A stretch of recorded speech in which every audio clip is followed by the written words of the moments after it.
वो निर्लज्ज है और जिस तरह से घूम रही है वो गलत है।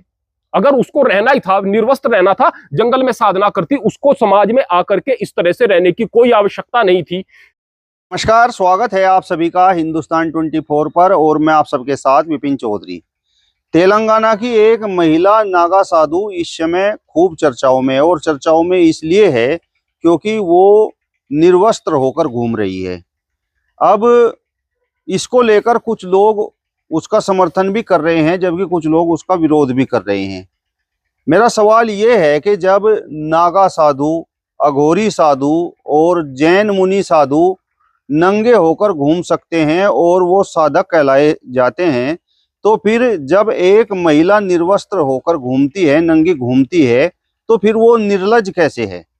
आज बातचीत करने के लिए हमारे साथ महंत आनंद स्वामी जी मौजूद हैं। महाराज जी, बहुत बहुत स्वागत है आपका हिंदुस्तान 24 पर। आपका भी मंदिर में बहुत स्वागत है प्रियवर। यह जो वीडियो आप बनाने के लिए यहाँ पर आए हैं, इस इंटरव्यू के लिए आए हैं, यह जन जागरण के काम आएगा, हिंदुओं को जगाने के काम आएगा। कुछ लोग भी जागेंगे, ये अच्छी बात है, इसके लिए मैं आपको साधुवाद देता हूँ। महाराज जी, जब नागा साधु और अघोरी साधु, जैन मुनि ये सब नंगे घूमते हैं और इन्हें साधक कहा जाता है, तो एक महिला अगर निर्वस्त्र होकर नंगी घूम रही है और वो महिला नागा साधु है, तो फिर वो आप लोगों की नज़र में निर्लज्ज क्यों है? सबसे पहले मैं बता दूं कि बहुत सारे लोग आकर के झट से इस बात को कह रहे हैं, कुछ साधु भी मैंने देखा कह रहे हैं कि जब महावीर नंगे हो गए थे, जब तीर्थंकर नंगे हो जाते थे, जब जैन साधु नंगे हो जाते हैं, तो फिर इस साध्वी से क्या दिक्कत है। लेकिन कमाल की बात यह है कि वो झट से इस साध्वी के साथ में जैन मुनि की बराबरी कैसे कर देते हैं। मुझे दुख होता है और बड़ा अफसोस होता है ऐसी बुद्धि पर। सबसे पहले मैं बता दूं कि वो लोग बार बार यह भी कहते हैं कि हिंदू धर्म पर ही प्रहार क्यों। तो मैं आपको बता दूं भाई, जैन भी हिंदू ही है। आप लोग चाहे कुछ भी कहें, हम उन्हें हिंदू मानते हैं और जैन भी हिंदू ही है। और दूसरी बात मैं आप लोगों को बता दूं कि जैन मुनि कहते हैं कि एक चींटी भी न मर जाए, एक जीव की हत्या न हो जाए। और वो जो नागा साध्वी है वह मांस खाने का भी समर्थन करती है। बोले मांस खाने का भी एक विधि विधान है और मुर्दे के मांस खाने का भी समर्थन करती है। तो विचारों में कितना फर्क हो गया, एक बात। दूसरी बात मैं बता दूं कि जैन समुदाय के अंदर आपने कभी स्त्री को ऐसे देखा है क्या? वहां पर कोई एक स्त्री देखी है क्या? तो वहां पर जैन समाज के साथ इसकी तुलना कैसे कर देंगे? बोले कि फिर तो स्त्री पुरुष की बात आ गई। जब पुरुष नंगा घूमे तो स्त्री भी नंगी घूमे। मैं आपको एक बात बता दूं, जो लोग इस तरह की बात कर रहे हैं ना, मैं उन मूर्ख लोगों से पूछना चाहता हूं, उन दो कौड़ी की सोच रखने वाले लोगों से पूछना चाहता हूं जो इस बात का समर्थन कर रहे हैं कि यह साधु है और यह नंगी घूमेगी। भाई तू वस्त्र पहने क्यों बैठा है अगर इतनी बड़ी साधना है, नंगा रहना। दूसरी बात मैं पूछना चाहता हूं उन लोगों से कि जो कह रहे हैं कि यह जो स्त्री है यह पुरुष की तरह से नंगी क्यों नहीं रह सकती। हम में से कौन ऐसा व्यक्ति है जिसने कभी नीचे कटी वस्त्र डाल करके, नीचे लोअर डाल करके, नीचे कैपरी डाल करके, नीचे कोई भी कपड़ा डाल करके और ऊपर से घर में काम करते हुए ऐसे बगैर बनियान के नहीं घूम रहे? प्रत्येक व्यक्ति घूम रहा होगा। उसमें से कौन ऐसा व्यक्ति है जिसने अपनी माँ बहन बेटी को ऐसा कहा होगा कि तू भी हमारे साथ ऐसे ही घूम? अरे भाई, पुरुष का शरीर अलग तरह का है, स्त्री का अलग तरह का है। नंगे होने को आजादी नहीं कहा जा सकता। आप स्त्री को सम्मान दो, पुरुष से बढ़कर सम्मान दो, अधिकार दो, पुरुष से बढ़कर अधिकार दो। पुरुष का शरीर अलग तरह का है, स्त्री का अलग तरह का। अब कहेंगे कि यह व्यक्ति शरीर पर ही टिका हुआ है। एक साधु ने कहा यह व्यक्ति शरीर पर ही टिका हुआ है, इसको इसके विचार दिखाई नहीं देते। कितने अच्छे विचार हैं, कितने अच्छे विचार हैं। अरे भाई, तुझे विचार उसके पास गया था क्या विचार सुनने के लिए? दूसरे उसके विचार सारे के सारे जो भी विचार हैं वो तमिल मलयालम जो भी साउथ की भाषा है उसमें है। जो हिंदी में टूटी फूटी वो बोल भी रही है, उसमें कोई ज्ञान की बात नहीं है। कौन से विचार आपको पसंद आ गए उसके, या मूर्खतापूर्ण बात ही करनी है?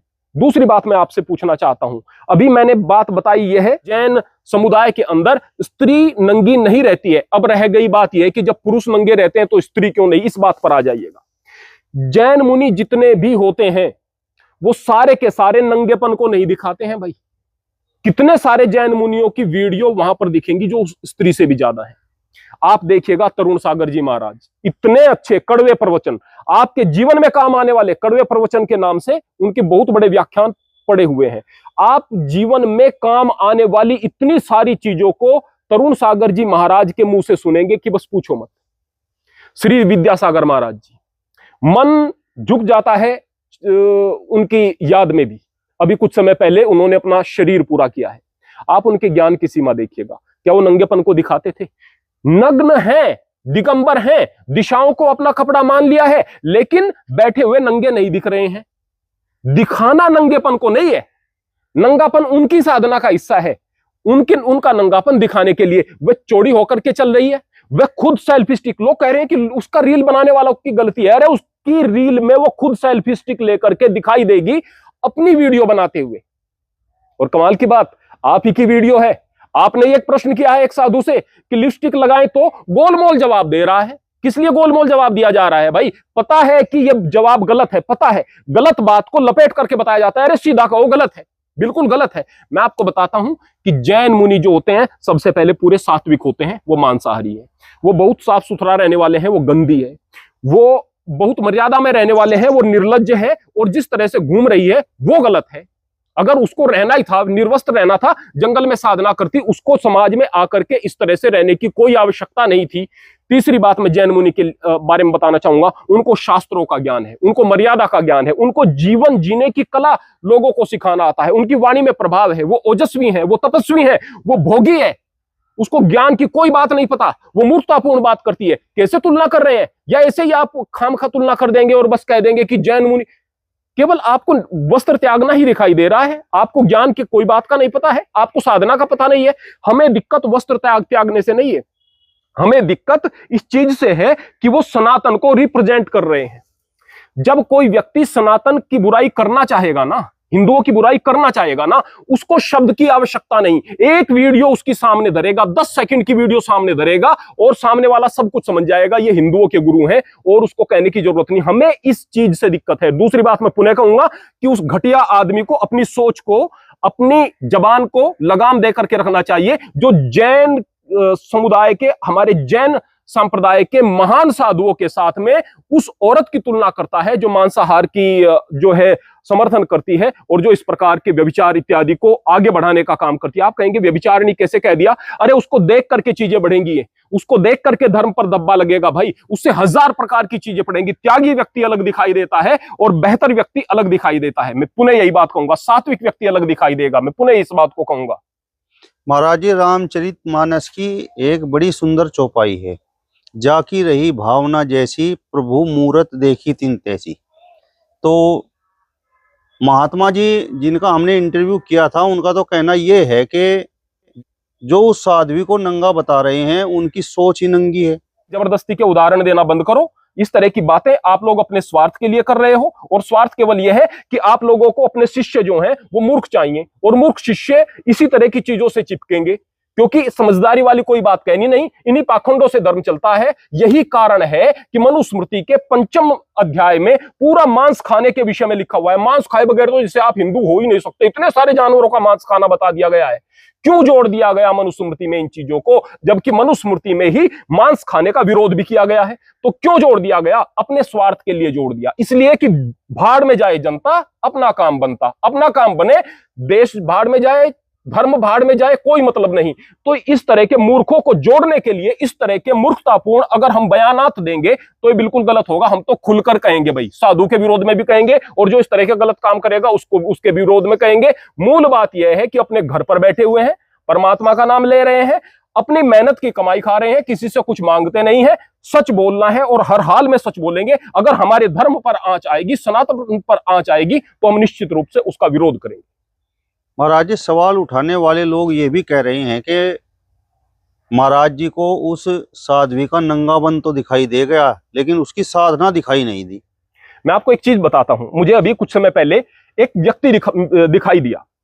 अब उस व्यक्ति ने भांग का नशा इतना किया हुआ था कि उसके नाक से कुछ लिसलिसा द्रव बह रहा था, छींक वगैरह उसको आ रही, हालत उसकी खराब है, और बस बुरी तरह से उसकी हाल थी। पीक वगैरह बह रहा है, दाढ़ी उसकी खराब सी हुई है, नशे में पूरा, और बस वो इस तरह से खड़ा हुआ था। उसके पैरों में दरार पड़ी हुई थी, इतने मोटे मोटे पैर हुए थे, और कमाल की बात, उनसे थोड़ा थोड़ा खून आ रहा था। पूरे मिट्टी में सने हुए पैर थे। लोग उनके पैर धो रहे थे, और जो पैर धो करके पानी था उस पानी को पी रहे थे। मैंने पूछा ये क्या हो रहा है? बोले कि यह साधक है, इसके चरणों की धूल अमृत है। ये साधना कर रहा है। अरे क्या साधना कर रहा है, इसको ये पता नहीं कि इतनी बड़ी दाढ़ी में इसका जो नाक से ये कचरा बह रहा है इसको रोक ले। ये हर वक्त नशे में टुन्न खड़ा है और साधना इसकी ये है कि बस ये खड़ा ही है, सारे काम खड़े होकर करता है, यानी कि लैट्रिन पेशाब भी खड़े होकर करता है। कितनी सफाई होती होगी और कितनी क्या हालत होगी, यानी कि वो खड़ा है बस इस चीज के लिए, उसके पैर धोने की, यानी फटे हुए पैर, सड़े हुए पैर, पैर फट गए, वो साधना थी उसकी, उस साधना के पानी को वो पी रहे हैं। इस तरह के मूर्ख हैं ये लोग।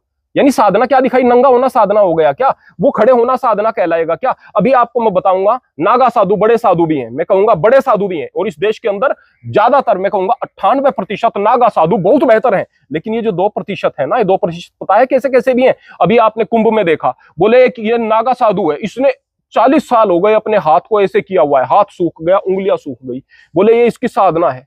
ये बताओ कि उससे समाज का क्या कल्याण हुआ, उससे उसका क्या कल्याण हुआ, ये कौन सी साधना हुई। उससे बात करें तो बिल्कुल बेवकूफ वो आदमी। फिर एक दूसरा साधक दिखाई दिया, उस साधक ने क्या काम किया, उसने अपने वर्षण कोष में खड़ा है ऐसे नंगा, वर्षण कोष में कुछ चीज बांध करके उस पर 30 किलो वजन टांगा हुआ है। दूसरे ने अपने उपस्थ में एक डंडी को बांध करके उस पर आदमी खड़ा किया हुआ इधर और उधर। ये साधनाएं हैं इन लोगों की। ये साधना नहीं है, ये फुहड़पन है, इससे मजाक बनता है। ये कौन सी साधना है भाई।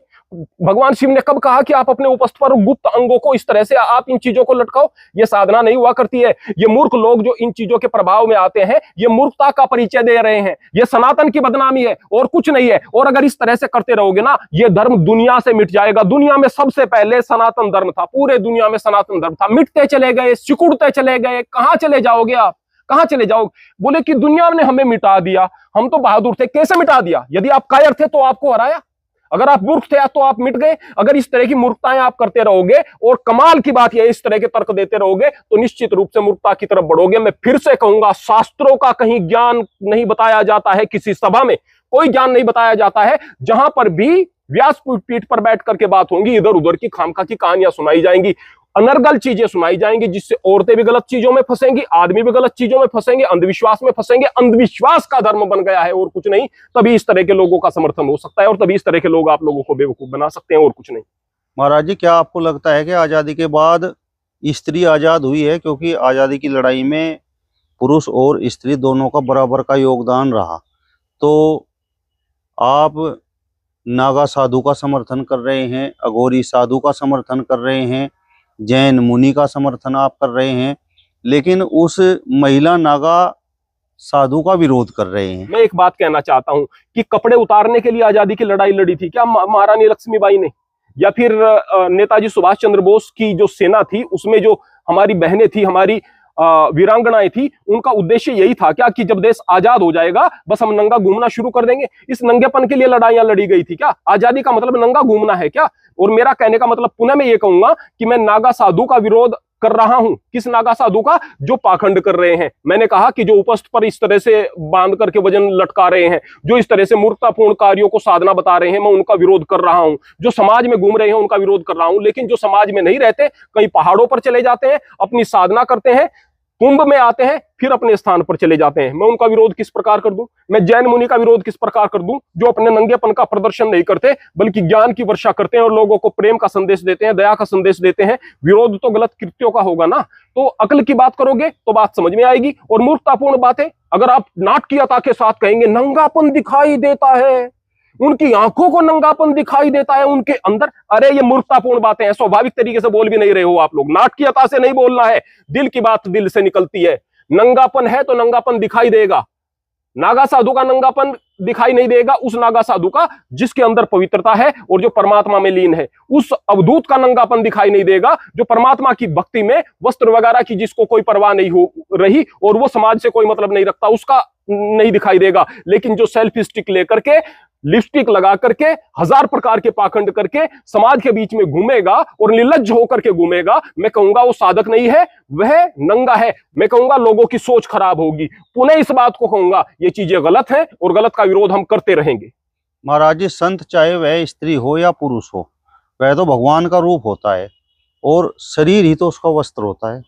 मैं आपको एक चीज बता दूं कि अगर हम इस बात को माने, संत कौन होना चाहिए। संत समाज में प्रत्येक व्यक्ति होना चाहिए जिसका मन शांत हो गया, वह संत हो गया। जो खाम खा के विद्वेष से हट गया, वह संत हो गया। जो लोगों को अच्छी बात बताने के लिए अपना जीवन समर्पित कर रहा है, वह संत हो गया। तो संत तो प्रत्येक व्यक्ति को होना चाहिए। तो क्या प्रत्येक व्यक्ति को कपड़े उतार देना चाहिए?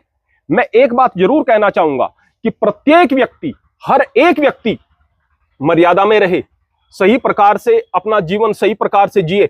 जब आप मंदिर की साफ सुथरा मंदिर को करते हो, पेंट वगैरह करते हो कि ये भगवान का मंदिर है भाई, इसलिए हम इसको साफ सुथरा रखते हैं।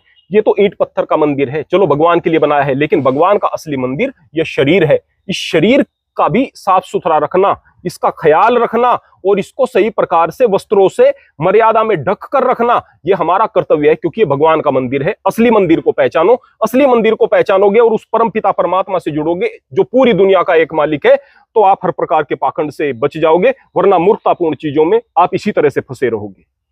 महाराज जी, आप महिला नागा साधु का विरोध कर रहे हैं, तो आपको ये विरोध करके क्या मिलेगा? सबसे पहले मैं बता दूं कि विरोध करके मिलेगा क्या। हर एक उस व्यक्ति को विरोध करना होगा जिसको सनातन धर्म की चिंता है, हर एक उस व्यक्ति को। मैं एक बात उनसे पूछना चाहता हूं, जो लोग इस बात को कह रहे हैं कि इस विरोध से हमें क्या मिलेगा। क्या मिला भगत सिंह को इस देश के लिए प्राण दे करके? क्या मिला चंद्रशेखर को इस देश के लिए प्राण दे करके? क्या मिला उन वीरांगनाओं को जो देश के लिए बलिदान हो गई? क्या मिला? मूल बात यह है कि उनका एक लक्ष्य था। लक्ष्य यह था कि भारत की गौरव गरिमा बढ़े। हमारा भी लक्ष्य है कि इस धर्म की, सनातन धर्म की गौरव गरिमा बढ़े।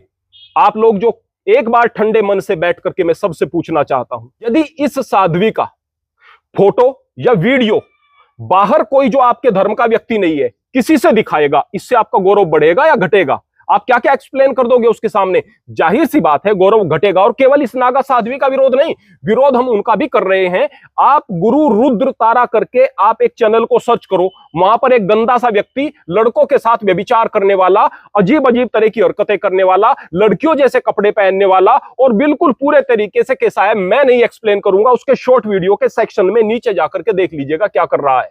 अगर इस तरह के लोगों को इंटरनेशनल प्लेटफॉर्म पर कहीं पर रखा जाएगा या पहुंच जाएंगे तो क्या स्थिति होगी धर्म की? उनका हम विरोध करते हैं। हम विरोध उन लोगों का करते हैं जो औरतों की पिटाई करते हैं, बाल पकड़ के उन्हें घसीटते हैं और कह रहे हैं इसके अंदर जो है भूत प्रेत घुस गए हैं। और ये निरामर्श लोग, ये कायर हिंदू उनको लेकर के अपनी मां बहन बेटियों को वहां पर जा रहे हैं और उनको पिटवा रहे हैं। उनका विरोध करते हैं। विरोध केवल इसलिए कि इससे सनातन की इज्जत बचे और कुछ नहीं। चलिए, तो महंत आनंद स्वामी जी को आपने सुना। फिलहाल इस वीडियो में बस इतना ही। अगली वीडियो में फिर आपसे मुलाकात होगी। तब तक बने रहिए हिंदुस्तान 24 के साथ। नमस्कार।